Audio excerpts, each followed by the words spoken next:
This is the theBreaker.news podcast for the week of October 13th, 2024. I'm Bob Mackin, publisher of theBreaker.news and host of the theBreaker.news podcast. Welcome to edition number 364. The Breaker is your source for news, opinion, and analysis about British Columbia issues, institutions, and influencers. Later, I'll tell you how you can support The Breaker. On this edition, headlines from the Pacific Rim and the Pacific Northwest. I award a virtual Nanaimo bar to a difference maker. And on the big deal feature, first, the MMA panel reconvenes to analyze the election campaign so far and look ahead to the October 19th election day. I'm joined by Mario Canseco of Research Co. and Andy Yan of the Simon Fraser University City Program. Then, what lies beyond the October 19th election when it comes to First Nations land settlements in BC? Geoffrey Moyse, who advised 6 BC governments on Aboriginal land use issues, is my guest.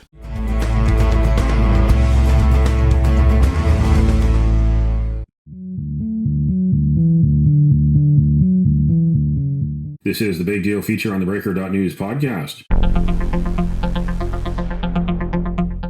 It's a special BC election edition of the MMA panel as we count down the days and the hours to October 19th election day here in BC. I'm Mackin, and joining me are Mario Canseco of Research Co. and Andy Yan of the Simon Fraser University City Program. The M and the M and the A in the MMA panel. I asked Mario and Andy to join me after the 2 debates, October 2nd at CKNW and October 8th at CBC. We'll start off with you, Mario Canseco. Who won those debates, and will it matter at the ballot box? I don't think there was necessarily a winner. I think Sonia Furstenau connected well on the things she needed to talk about. It's unfortunate that we're running into people who are desperate to vote for the Green Party and can't find a candidate in their riding. I find it bizarre that the Saskatchewan Green Party manages to run a full slate of 61 candidates, just a couple of provinces to the east. And the Green Party in British Columbia, the first one that actually elected somebody to a legislative assembly, could not do it when they had 4 years to get ready for this. And it's similar to 2020 in the sense that people emerged from that debate saying Sonia Furstenau is great, but it didn't actually mean a lot when it came to votes and seats. David Eby was not particularly stellar, but I don't think he needed to be. I think it was more, trying to talk about certain things that you want to do, acknowledging that there's more that needs to be done. At this type of debate, the onus is on the leader of the opposition. In this case, not the official opposition, of course, but somebody who's better positioned to try to become the vehicle for change, to try to establish an emotional connection. And I don't think John Rostad was able to do that. I seriously question his debate preparation, right. Looking at different things, not really mentioning specifics when it came to questions. He was asked a couple of times to really answer what he was being asked. The over-reliance on the phrase laser-focused, the situation related to discussing policy within the standpoint of memes. Andrew Weber wrote a few days ago that it looked like the Conservative campaign was being designed by 20-year-olds from Alberta, and the debate clearly showed it. The Conservative ad campaign includes an ad, a very emotional ad with his wife, Kim, talking about John Rustad as a husband who couldn't be a father because she overcame cervical cancer. But we haven't got the same kind of ad from Rustad himself speaking directly to the camera, saying, I'm John Rustad, this is who I am, this is what I stand for, and this is why I love British Columbia. We don't have that. That's something that's missing, and I think that's something that is going to harm him at the ballot box. Andy Yan, when you watched the debates, October 2nd from CKNW, the October 8th produced at CBC for the Broadcast Consortium, what were your feelings? Who do you think won those debates, and will it matter at the ballot box for you? Well, I think it mattered to the extent that I don't think there was a winner, but there was certainly a loser, and that loser was actually John Rustad. That was his moment to shine, his alternative to kind of show up in terms of I am the alternative to David Eby, and he didn't do it. I think he tried going with basically a response by memes, a a level of answers by repeating. I think the other thing that he also responded was how 1 in 2 young people want to leave the province of British Columbia, and I think that it just didn't land. That those hits didn't land, and then at the same time, I think David Eby was able to just avoid the hits. Like he was able to kind of sidestep really a lot of the punches. But I think at the same time, if there did somebody who did kind of spark up, I think Sonia Furstenau did spark up. But then the issue I think there is, would it ever transfer into votes that could get them additional seats? And I think that really is challenging. I think given the kind of overall history of actually Sonia doing very well in debates, but yet not necessarily having the kind of additional votes reflected. So I think that there wasn't a particular winner, but then there was certainly a loser, I would say. The NDP campaign, of course, it's got the biggest war chest, it's got the most money, most expertise, and it shows, but it's a campaign that has relied on half-truths or full-on disinformation. This is a campaign different from previous NDP campaigns. The previous NDP campaigns were very, very fact-heavy.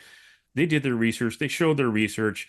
This time around, they are fabricating things. $4.1 billion healthcare cut, they say John Rustad will do if he becomes premier, is just not true. The other part of the NDP ad campaign has been casting John Rustad as a major decision maker in the previous BC Liberal governments, when he wasn't. He wasn't the premier, we know. He also wasn't the finance minister, was not the health minister, was not the education minister, was not the energy minister, not attorney general, not solicitor general.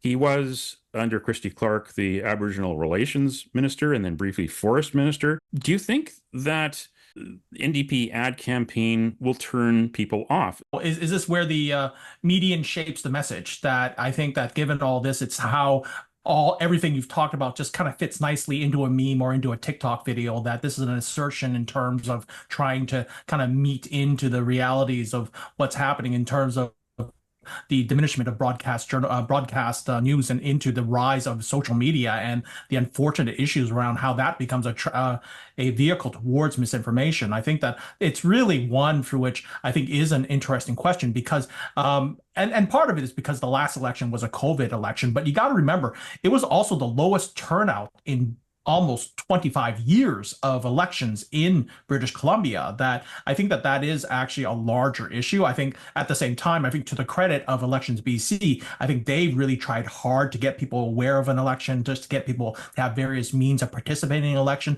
But then I think, does this turn off people? Does this turn off young people off of our processes? I think that this is really one of the kind of bigger challenges towards liberal democracies, not only in this province, but then across the country and across the world. And I think that this is really one of the big challenges in terms of really what does our various means of communications and really mean in a liberal democracy, and the role of truth. There's a couple of things that I think require a deeper analysis. It's true that the campaign has been focusing a lot on Rustad's presence in the previous BC Liberal governments. In my estimation, you have about a decade, maybe 11 or 12 years, where you can still point to what the other governments did. And we saw that in 2017 when the Christy Clark Liberals kept saying the NDP is coming back and the NDP of the 90s and everything was terrible. And now you have a bunch of voters who probably don't even remember the 90s. And I think this is the last opportunity for the NDP to say the big bad BC Liberal government that was so bad to everybody, including Gordon Campbell and Christy Clark, might come back under John Rustad. So I don't think it's the best type of campaign. I think there's a lot of young voters who don't care about something like this. And this is also problematic, because the one thing that has been different from the data in this election is to see the over 55s solidly behind the NDP. They think the status quo is fine. They're not worried about some of the problems that their younger cohorts are worried about.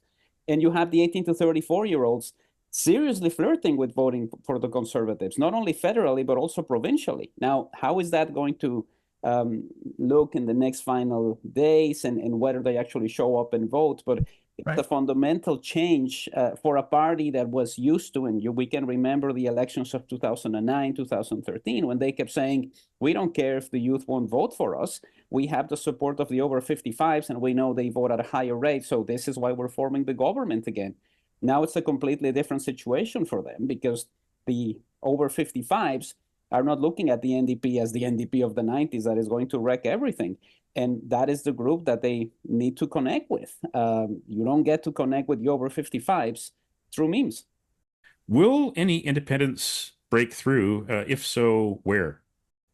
I don't know. Like I mean, I'm curious about seeing how Wendy Wan is going to do in Richmond Center and Richmond, I think Richmond Center, and what's going to happen there. And because she was I think a promising BC United candidate that was not carried forward. But then, of course, the biggest issue, and mind you, it is kind of contained to the last segment there, is really how many BC Liberals will vote BC Conservative. I think that part of this is really trying to keep the doors open for the BC Liberals who won't vote Conservative, perhaps even consider the NDP in some cases. So I wonder if the focus on John Rustad is really an attempt to kind of keep the door open for those BC Liberals who don't find an appeal to the BC Conservative message. And it's a very interesting question, because I mean, in some of my modeling, I mean, it's such a critical element for the Conservatives to have any hope of winning some of these seats, is the fact that there is going to be a close transfer of BC Liberal votes to BC Conservatives. And I think that that's really one of the big challenges. But yet this role of the independents, I think how much the independents will be spoilers, I think is a really interesting question. And for whom? Yeah, Mario Canseco. Historically, we haven't had an independent elected since Vicky Huntington. Yeah. Jason Lom, or Jeremy Lom, I think, in Chilliwack came in very close to 26% of the vote in the last election in 2020. And a lot of people thought he had a shot because he had been a long-serving councillor, somebody who was very well known, and ends up, maybe not playing a spoiler role, but certainly not getting to the level of support that's needed to secure the seat. Now, this is a different situation. And I think part of what is going to be quite difficult for the independents is that they won't have the machinery that was at their disposal before. I mean, you look at somebody like Karen Kirkpatrick, you look at Wendy Yuan, you look at even the candidates up north, who had a significant war room with people making the phone calls and ensuring that they showed up and cast a ballot. You don't have that type of office when you're running as an independent. So that definitely makes it more difficult to get out the vote. And the other thing that could affect the chances of independent candidates is just how close this election is. If we wind up in a scenario where there's a 2-point difference between the main parties, if you really want to get the BC NDP out of office, you're going to go conservative, even if you really like your independent candidate. And the same thing happens if you're somebody who desperately wants to see the BC NDP re-elected, and you're terrified at the prospect of John Rustad becoming premier, then you gravitate to that. The BC Liberal voter in 2020 is breaking 2-1 for the Conservatives, but it's not perfect. I think in the assumption that whatever Kevin Falcon says is what a lot of voters are going to do isn't really panning out. And part of the problem is they never actually had a concerted effort to have a merger that made sense. There's a parallel universe where Kevin Falcon and John Rustad set their egos aside and unite properly in December of 2023. And the United Conservative Party, or whatever you want to call it, is at 50 or 51% in the polls. It just didn't happen because they didn't want to. What do you think the final score will be on October 19th? Start with you, Andy Yan. Oh boy.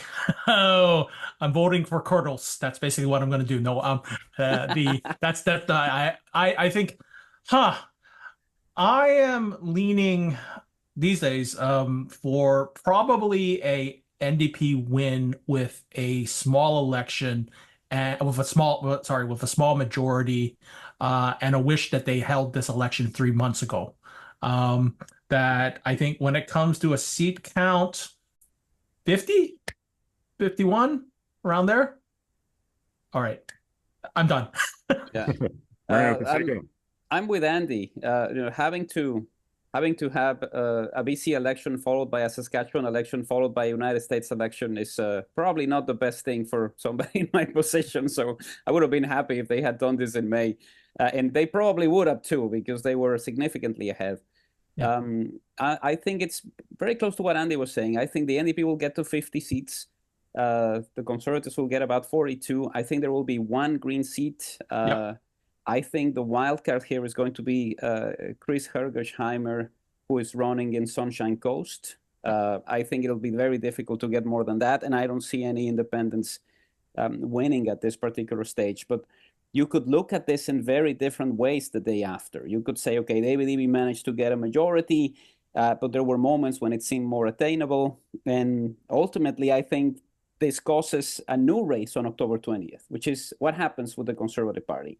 Right. If the seats where they were asked repeatedly to reconsider the candidates are lost, then there's going to be a lot of discussion about we were so close to winning this thing, and we didn't make the right decision. So John Rostad's days as leader of the BC Conservatives are numbered. We would have a discussion with whoever is left on the caucus, maybe somebody like Eleanor Sturko or Gavin Dew, or maybe Todd Stone wants to come back into the fold and try to reunite this thing, have a convention, figure out a way to do things, and then fight the good fight again in 4 years. But just a couple of weeks ago, this seemed attainable, and now it doesn't look as certain as it did. This could also set them up to the Conservatives to completely break away from the BC Liberals, like completely break away from the Christy Clark years and just say, we are totally new from where we are, which is actually the irony of why Kevin Falcon was perhaps the best candidate for David Eby for BC BC Liberals, Conservatives, BC Liberals, BC United, and whatever the heck they were going to else they had ideas to call themselves. That I think what will be interesting is in perhaps the next election when that break from that BC Liberal era could be complete and running against like we're look at the BC Liberals may not work anymore. We can't bid $1 like you do on The Price is Right, but I'm going to go lower. I'm going lower. I'm going to say the NDP will win 45 seats and have a minority.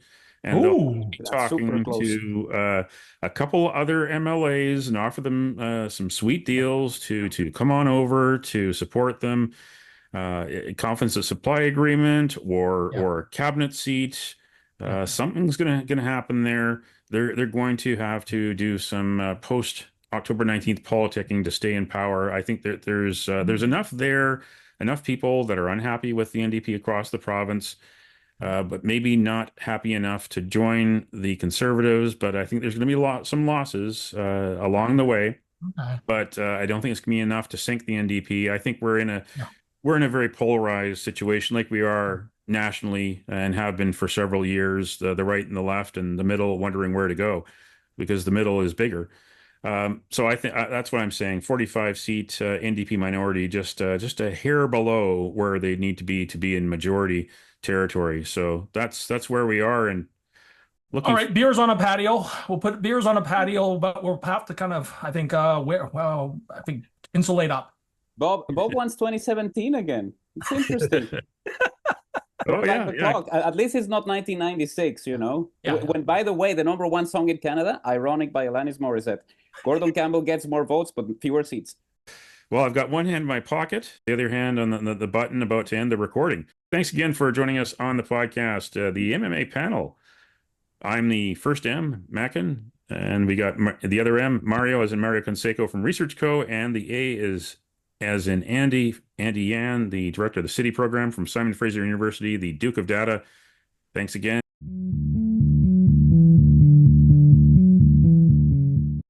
The NDP government did an about-face early this year on a controversial proposal to co-manage Crown land with BC's 200 First Nations. Then it made the Haida Title Lands Agreement outside the treaty process. Questions persist. What will David Eby do if his NDP government is re-elected on October 19th? Will the Land Act amendments return? Will the Haida Agreement be replicated on BC's mainland? On September 19th, just 2 days before the election writ announcement, David Eby dismissed a question about the future of the Land Act. Is that the position of your government, that Land Act changes would give the power of land title for First Nations or the minister to supersede somebody's individual land rights? No, not at all, Richard. And I guess what I would say about this is, we have seen candidate after candidate, including the leader of the Conservative Party, advancing conspiracy theories. Everything from the leader saying that climate change is a hoax, that it's a lie, that we're carbon beings, therefore carbon pollution can't be real. This is what debate moderator Shachi Kurl asked Eby on October 8th. Your proposed Land Act changes have faced criticism over impacts on individual land rights, treaty negotiations, and major resource developments, including those supported by First Nations.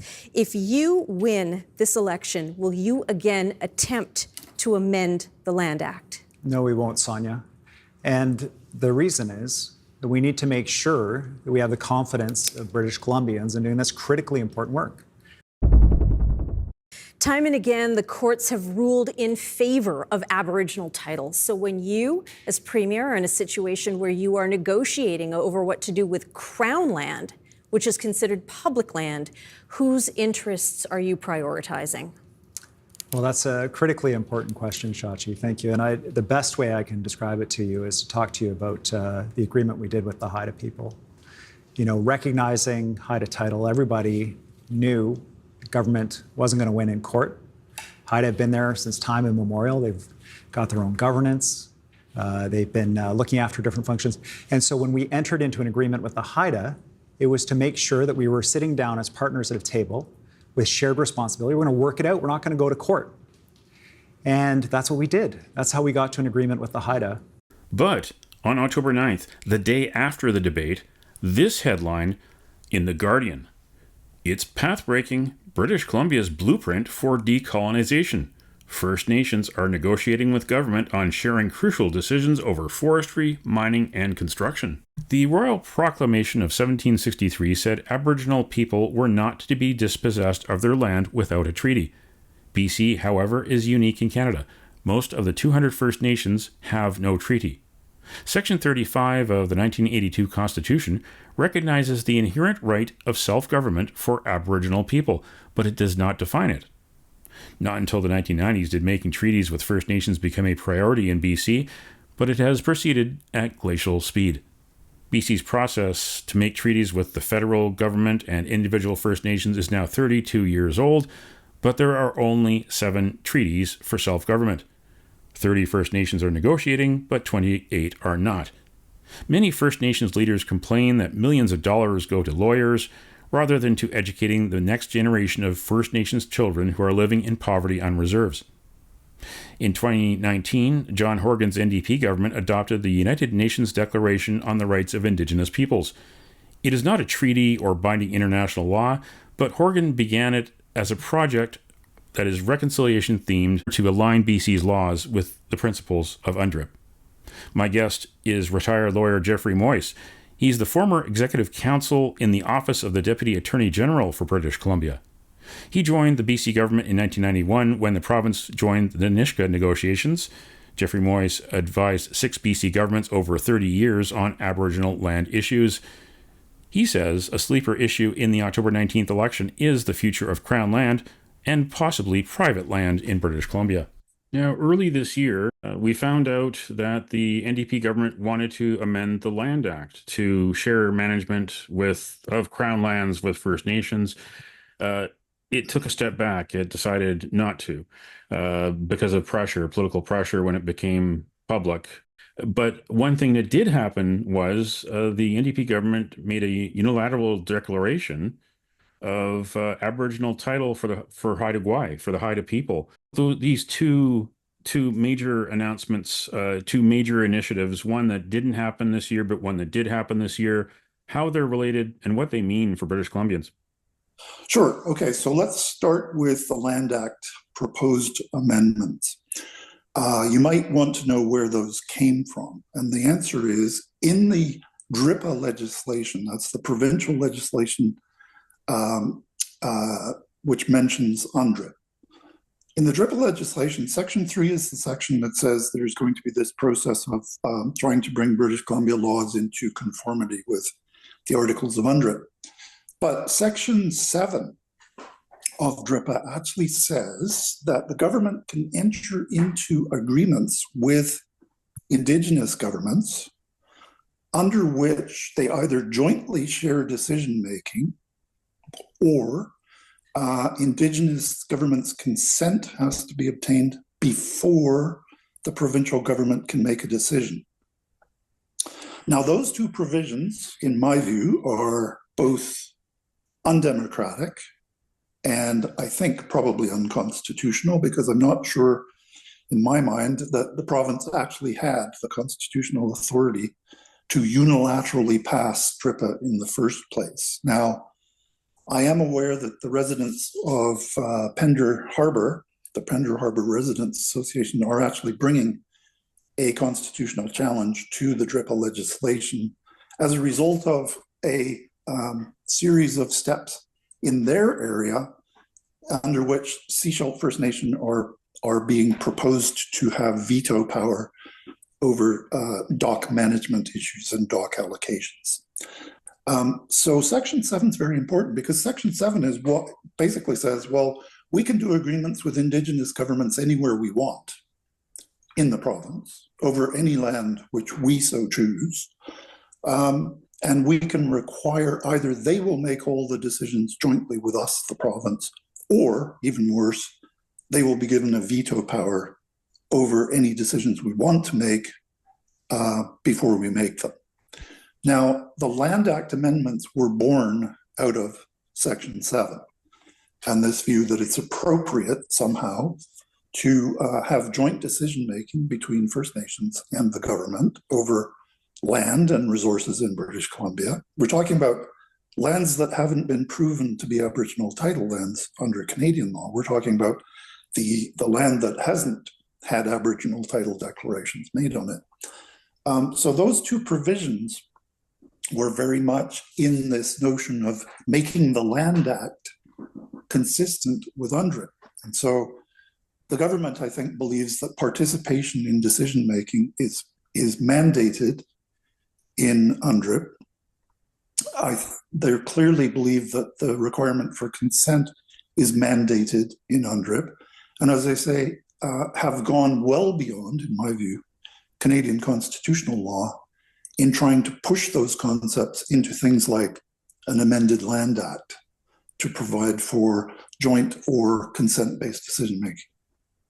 So that all led, that of course created quite a backlash, as I understand it, and I'm not particularly surprised by that. And then, of course, we had the declaration of Aboriginal title over Haida Gwaii. Now, because I worked on the Haida file as a government lawyer, I can't say very much about what I know about that negotiation because it's solicitor-client privileged. But I can tell you what I have seen happening since I retired. And what I've seen, of course, is the provincial government making a unilateral declaration of Section 35, that's Canadian law, Aboriginal title, over the entirety of the Haida Gwaii archipelago. That's 10,000 square kilometers of land. Now, the Chilcotin case, which everybody thought was pretty surprisingly huge, was a title declaration by the courts over 1,700 square kilometers of land. The Haida have been given, or have had returned to them, depending on your point of view, 10,000 square kilometers of land, unilaterally by the provincial government, having negotiated with the Haida without the presence of the federal government, explicitly saying that what they've done is not a treaty, because it couldn't be without the federal government being present, and basically saying that the Haida have Aboriginal title, allegedly, over the entirety of the Haida Gwaii archipelago. Now, I would argue that a proper application of Canadian law in the Haida circumstance, I would argue, would be highly unlikely to result in a 10,000 square kilometer award of Aboriginal title to the Haida. I think, without being cute about this, I think the Haida probably know that, and I think that their approach has been to convince a government to negotiate title of some form over the entirety of the archipelago. The last thing I'll say about the Haida Agreement, I think that the legislation the province has passed is highly likely to be unconstitutional, because I don't believe a province can unilaterally pass legislation which is at the core of federal jurisdiction over Indigenous people. So without the federal government doing something of a mirror legislation, I don't think the provincial legislation is actually constitutional. And I guess the question will arise as to whether anyone takes a run at the constitutionality of that legislation. Last thing I'll say about the Haida deal, which to me is the most controversial. The Haida managed to get the government to agree to place that Aboriginal title declaration, if you like, over all of the private lands on Haida Gwaii. So it's not just the public lands, but all of the private lands as well. I would argue that government was under no obligation at all to do that. And I'm assuming that the Haida basically negotiated that result. And so now we have private land on Haida Gwaii, which is subject, allegedly, to this title that the province has supposedly created, Aboriginal title over the private land. Now, various people have said, well, that's okay because the government negotiated an ability to retain provincial jurisdiction over those private lands, and therefore it's all okay. Well, a couple of issues with that. I think it's fair to say that the Haida, if they have accepted Aboriginal title over those private lands, are arguably in a position of having surrendered their title, because those lands can be disposed to third parties. Canadian Aboriginal law says Aboriginal title cannot be disposed by an Indigenous community to a third party. Or the other possibility is that the private lands now being burdened by this so-called Haida Aboriginal title have probably just been devalued massively. Because how do you go to the bank? How do you go to an investor? How do you go anywhere and say to them, look, I have this piece of property on Haida Gwaii, but it's subject to this thing that the province has put in place over it called Haida Aboriginal title. What are you going to do with that? And my suggestion is putting Aboriginal, intentionally putting Aboriginal title over private lands is really stunningly difficult proposition. And I don't think that anything anybody said about jurisdictional issues has changed my view of that. Now, why is that important? And I'll stop after this comment. This is important because Premier Eby said after the Haida arrangement was put in place that this was a template for what is possible in the rest of the province. Now, I just ask people whom I talk to think about that for a minute. If this is the template, does that mean, first of all, that we're going to be recognizing everybody's claims of Aboriginal title under UNDRIP to all the lands that they've ever used, and then applying an Aboriginal title to the private lands within those territories? Because the Premier said this himself, it's a template for the rest of the province. And so I personally find that quite frightening, but I'm not in government. I'm not advising government anymore. But I would say that the reason I find it frightening is because it's all being done in total secrecy. And their interpretations of UNDRIP are much broader than applying Section 35, as they said when they introduced the legislation in the legislature. And that leads me to really the final question here of what this means for the average British Columbian going forward after October 19th. Is the Haida deal a plan B or a template, or could the Land Act amendments come back in a different form? Right. So my answer to that, and my abiding issue with all of this, since I watched it after I retired, I couldn't stop watching it because I was interested. My abiding issue is the government hasn't told anybody what their plans are for DRIPA. They have not told anybody what their plans are for Section 7 agreements and how broadly they're intending to do those agreements. They haven't said anything about whether they intend to apply those agreements in the private land context. The Haida situation seems to indicate that they are going to barrel forward using a very broad interpretation of UNDRIP to create unilaterally, without the federal government, Aboriginal title over all kinds of lands in BC. The Haida model says, including private lands. And so the issue in all of this, there's two issues for me. One is they said this was all going to be implemented consistent with Canadian constitutional law. I would say it certainly is not in any sense consistent with Canadian constitutional law. The second thing I would say is that no one has any idea what this government may do with this scheme. They've given themselves the power under DRIPA to basically do whatever they want. And unfortunately have been, I think, in my view, hiding the true agenda from the general public. I hear a lot of talk about the program of decolonizing British Columbia for good. I don't know what that means, but I gotta say, I think the general public need to know what the government means by that before the 19th of October. Geoffrey Moyse, former Executive Council, Office of the Deputy Attorney General with the British Columbia government, advised 6 BC governments over 30 years. Thank you again for joining us on this podcast. I would say you're very welcome, and I would invite people to ask the government of the day, the government of today, what's going on, and understand that before the 19th.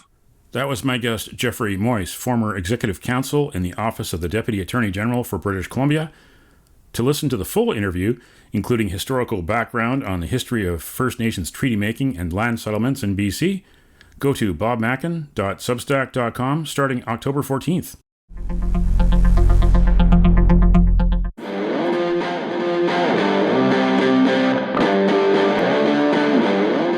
Now it's time on the theBreaker.news podcast for Around the Rim. We look at news headlines around the Pacific Rim.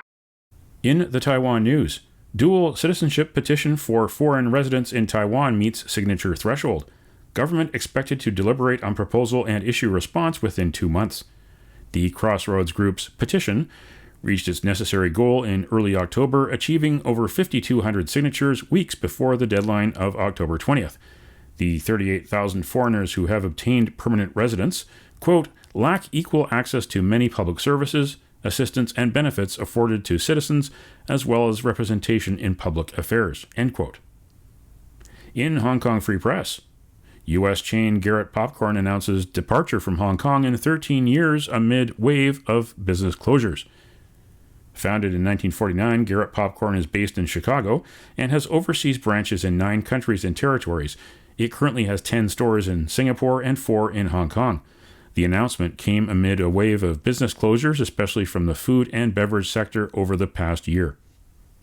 In Kyoto news, Japan's new top diplomat agrees with China to build stable ties. Foreign Minister Takeshi Iwaya and his Chinese counterpart Wang Yi discussed potential areas of bilateral cooperation and agreed to continue dialogue. During their 45-minute talks, Iwaya told Wang that the Japanese government is closely watching the developments surrounding Taiwan and reiterated the importance of peace and stability across the Taiwan Strait to the international community, including Japan. That's Around the Rim on this edition of the theBreaker.news podcast.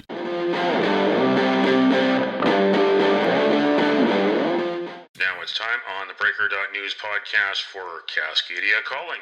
We look at news headlines around the Pacific Northwest. In Willamette Week, fentanyl, not reforms, fueled Oregon's overdose spike, asserts new study. Fentanyl came along at exactly the wrong time for proponents of drug decriminalization. Measure 110 went into effect in February 2021, just as the drug swept into Oregon. Bowing to public pressure, Oregon legislators recriminalized drug possession this year, levying misdemeanor charges on offenders starting on September 1st. In Crosscut, Washington sues TikTok for underplaying youth mental health risks. It joined 20 other states. The lawsuit alleges that TikTok has published misleading public statements about the platform's content moderation, despite its own research showing the risks to young users. TikTok employs an arsenal of harmful, addictive by design features tailored for exploiting, manipulating, and capitalizing on young users' still developing brains, said the government news release. And in theBreaker.news, go check out this new development. We have a Substack page. Go look for bobmackin.substack.com. That's bobmackin, all one word, .substack.com. Go there, check it out, and subscribe, and tell your friends. That's Cascadia calling on this edition of the Breaker.news podcast. Don't matter what color you are, 'cause love will conquer hate, so you won't stand alone. You won't stand alone.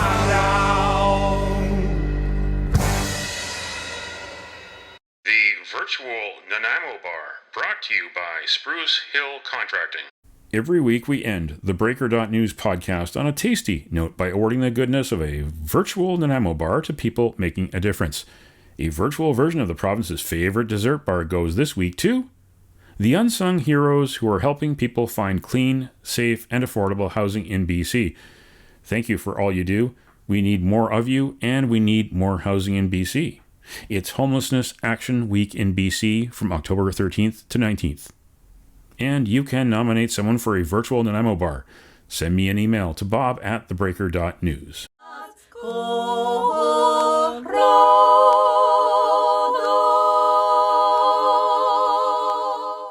That's it for the Breaker.news podcast for the week of October 13th, 2024. I'm Bob Mackin. Thanks for joining me. Did you know that on the 13th of October in 1986, Expo 86 closed at BC Place Stadium?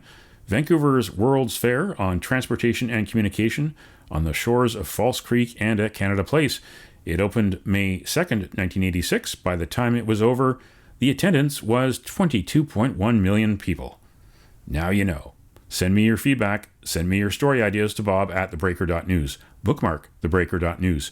You can also find us at theBreaker.ca. And introducing bobmackin.substack.com. Yes, go visit me there on Substack. Again, that's bobmackin.substack.com. And you can sign up for the free email newsletter and get updates to your inbox, or follow The Breaker News as news happens on X, formerly known as Twitter. And you can support The Breaker for as little as $2 a month. For more information, go to patreon.com/thebreakernews. That's patreon.com/thebreakernews. Until next week.